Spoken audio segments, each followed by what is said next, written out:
છેલ્લે સમુદ્રને કિનારે સંપાતિ મળ્યો અને સંપાતિએ કહ્યું કે મારી પાસે પાંખ નથી પણ આંખ છે. મને અહીંયા બેઠા બેઠા સીતાજી લંકામાં દેખાય છે અને શતયોજન 100 યોજનનો સમુદ્ર વચ્ચે છે, મને દેખાય છે. તમારામાંથી જે કોઈ આ સમુદ્ર નાંગી અને લંકા જશે એ સીતાજીનો સમાચાર લઈ આવશે ને રામના સમાચાર આપશે. સંપાતિનું માર્ગદર્શન મળ્યું છે અને બધા કહેવા લાગ્યા કે કોણ જાય. કોઈ કહે અમે જઈએ પણ પાછા ના આવી શકીએ, કોઈ કહે અમે વધારે ઉડી ન શકીએ, છલાંગ ન મારી. સૌની પોતાની ઓકાત હોય છે, હેસિયત હોય છે. જામવંતે કહ્યું અત્યારે બૂઢો થઈ ગયો, જવાન હતો ત્યારે બલિરાજાને બાંધવા માટે વામન જે વિરાટ બન્યો એની 2 ઘડીમાં મેં 7 પ્રદક્ષિણા કરી, એવું મારું જોબન હતું, પણ અત્યારે હું લાચાર છું. એ વખતે શ્રી હનુમાનજી મૌન ધારણ કરીને બેઠા અને જામવંતજી હનુમાનજીને કહ્યું કે મહારાજ આપ ચૂપ કેમ છો? પ્રભુના કાર્ય વખતે તમે કેમ શાંત બેઠા છો? રામના કાર્ય માટે આપનો અવતાર છે, કાર્ય માટે અવતાર છે. જ્યાં સાંભળ્યું હનુમાનજી પર્વતાકાર બન્યા, સિંહનાદ કર્યો છે, હાવજની જેમ દહાડ કર્યો છે હનુમાનજી. ઈશ્વરદાદાની કાલે હું વાત કરતો, શંખ વગાડતા પહેલા સિંહનાદ એનો અર્થ એવી ગર્જના કરી છે ભીષ્મએ કે આખા સેનામાં હચમચી એવી હાવજના જેવી દાડ કરી અને પછી શંખ ફૂટ્યો છે.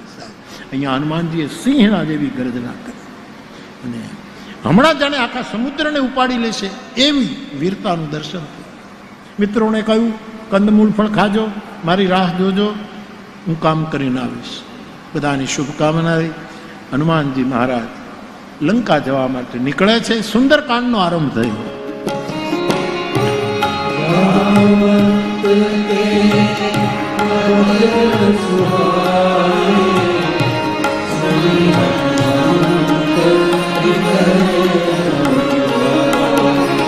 प्रवीसी नगर की जय सब काजा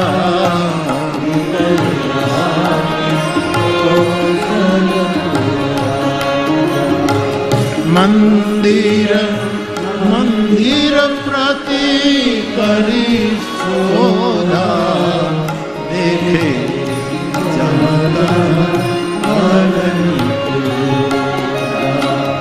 पवन एक कुनी दीख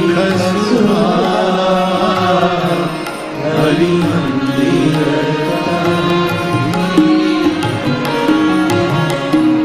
મિત્રોની શુભકામના લઈ જામવંત આદિ જરઠોની આશીર્વાદ લઈને હનુમાનજી મહારાજ તૈયાર થયા. સમુદ્રના કિનારે એક સુંદર ભૂધર હતો, એના ઉપર કૂદીને ચડ્યા છે. મિત્રોને ફરી વખત પ્રણામ કર્યા અને કહ્યું કે ભૂખ્યા નહીં રહેશો, હું કાર્ય કરીને આવીશ. અને પછી બાર રઘુવીરને યાદ કરીને, રઘુવીર કોણ છે? સિંહ છે, સિંહનાદ જ છે બધી. વાર રઘુવીરને યાદ કરી અને તર્ક એવું પવન તલય બલ ભારી. હનુમાનજીએ પહાડ ઉપર પોતાનો પગ દબાવ્યો, પહાડ પાતાળમાં ઉતરી ગયો અને હનુમાનજીએ છલાંગ ભરી રસ્તાના વિઘ્નોને પાર કર્યા, લંકામાં પ્રવેશ કર્યો, રાવણના મહેલમાં ફર્યા, ક્યાંય સીતા ન દેખી. જ્યાં જોઈએ ત્યાં એકદમ વાલ્મીકીજીએ ઘણું વર્ણન કર્યું. અને પછી એક વૈષ્ણવનું ઘર જોયું, વિભીષણનું ઘર, જ્યાં તુલસીના ક્યારાઓ છે. દિવાલ ઉપર રામ મહામંત્ર અંકિત છે. ભોગ ભવન બિલગ અને ભગવાનનું મંદિર બિલગ. હરિમંદિર તો ભિન્ન બનાવ બીજી જગ્યાએ. હનુમાનજીને થયું લંકામાં તો રાક્ષસો રહે, અહીંયા આ કેમ? વૈષ્ણવ ક્યાંથી? આખું રાક્ષસોનું ગામ, પણ તોય એમાં એક સાધુ છે. એટલે ગમે ત્યાં ગમે તેટલું ખરાબ હોય પણ એમાં ક્યાંક કોક એક સજ્જન તો હોય જ છે. અને અયોધ્યા આખી સજ્જનોનું ગામ, પણ એમાં મંથરા છે, એક દુર્જન એમાં છે. જો આપણી પાસે આંખ હોય તો આપણને પીડા ન થાય કે આખું ગામ.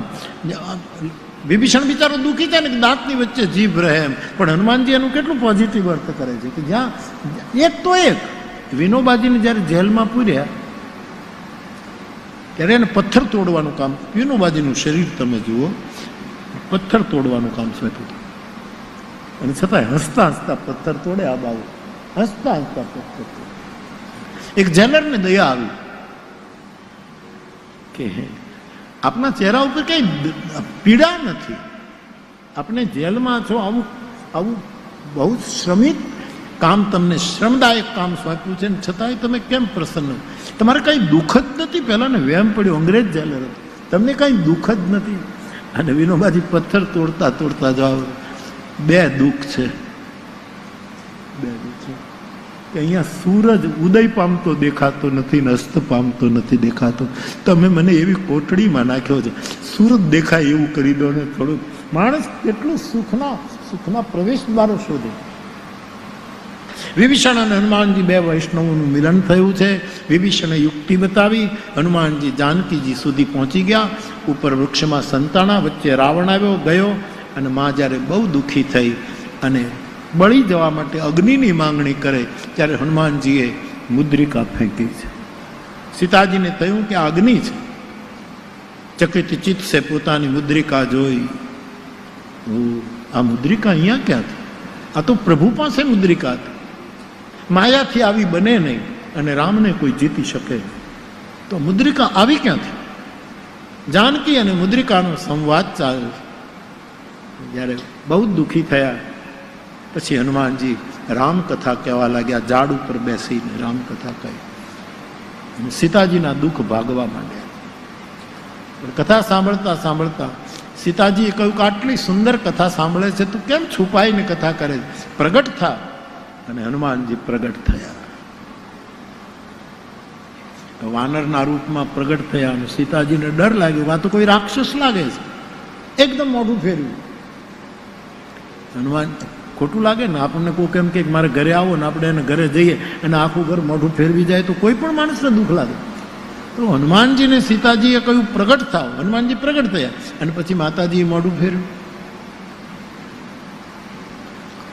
જીવનમાં હવે જેટલી આપણી આયુષ હોય ને એને હવળા અર્થો કરતા શીખી જાવ. મારે બીજો કોઈ સંદેશ, એનું બધામાંથી હવળું કાઢો. બધું અવળું જ જે ઉપાડા લીધા છે ને એને લીધે દુઃખ છે. આપણે દુઃખ એ આપણે ઊભા કર્યા છે. દુઃખ આપણે ઊભા, અમુક દુઃખો તો આપણે જ, પોણા ભાગના મારી દ્રષ્ટિમાં દુઃખો આપણે ઊભા કર્યા. સુખી થવું એ મારો અધિકાર છે સાહેબ. આનંદમાં રહેવું એ ઔપનિષદીય અધિકાર છે માણસનો. આપણે શું કામ દુઃખી છે?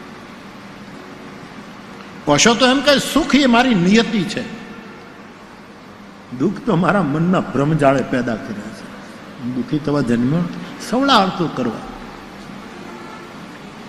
તો હનુમાનજી પ્રગટ થયા અને સીતાજી મોઢું ફેરવી ગયા. એટલે હનુમાનજીએ કીધું કે માં, કથાકારનું મોઢું જોવા જેવું નથી, એની કથા જ સાંભળવા જેવી છે. એનો અર્થ છે વ્યક્તિને ન પકડો, એના વક્તવ્યને પકડો. એ શું કહે છે એને ફોર્મ નહીં, ફ્રોમ. એની પાસે જે મૂડી છે એ ક્યાંથી આવી એ ઉદ્ગમ સ્થાનને પકડો. એનું રૂપ કેવું છે, એ કેવા કપડાં પહેરે છે ને ન. હનુમાનજી અહીંયા આવ્યા ત્યાં સુધીની રામકથા સંભળાવી છે. માને પ્રણામ કર્યા. દીકરા તરીકે સ્વીકાર થયો છે. અજર અમર ગુણનિધિ આદિ આશીર્વાદ આપ્યા છે. અને હનુમાનજી નિર્ભર પ્રેમમાં ડૂબી ગયા. પછી કહ્યું, માં મને ભૂખ લાગી છે. એટલે અહીંયા તો બધા માંસાહારી છે, ફલાહારી કોઈ છે નહીં, પણ આખો ફલાહારી બાગ છે. કોઈ ખાતું નથી, ફળ તો બહુ છે, પણ રઘુવીરને હૃદયમાં ધારણ કરીને ફળ ખાજે. હનુમાનજી ફળ ખાય છે, વૃક્ષોને તોડે છે. અને પછી અક્ષય કુમાર આવે છે, એનું મૃત્યુ કરે. ઇન્દ્રજીત એને પકડીને મેઘનાથ લઈ જાય છે. રાવણ અને હનુમાનજીની મુલાકાત થાય. એમાં ઘણો મોટો સંવાદ થયો. રાવણે આ બંદરને બાળી દો, મૃત્યુદંડ આપો, આવો હુકમ કર્યો. બધા રાક્ષસો રાવણને હનુમાનજીને મૃત્યુદંડ આપવા માટે તૈયાર થયા. ત્યારે એ જ સમયે વિભીષણ આવ્યા. અને વિભીષણે કહ્યું, મોટાભાઈ મહારાજાધિરાજ, નીતિ ના પાડે છે કે તમે બીજો દંડ આ દૂતને કરી શકો. દૂતને મૃત્યુદંડ ન અપાય, આ નીતિ છે. તમે બીજો દંડ આપો. જો મારી વાત મને પૂછતા હો. મંત્રીમંડળને રાવણે પૂછ્યું કે બીજું દંડ શું? તો કે મહારાજ, અમે સાંભળ્યું છે વાનરને પૂંછ ઉપર બહુ મમતા હોય છે, એને પૂંછને ઘી તેલવાળા કપડાં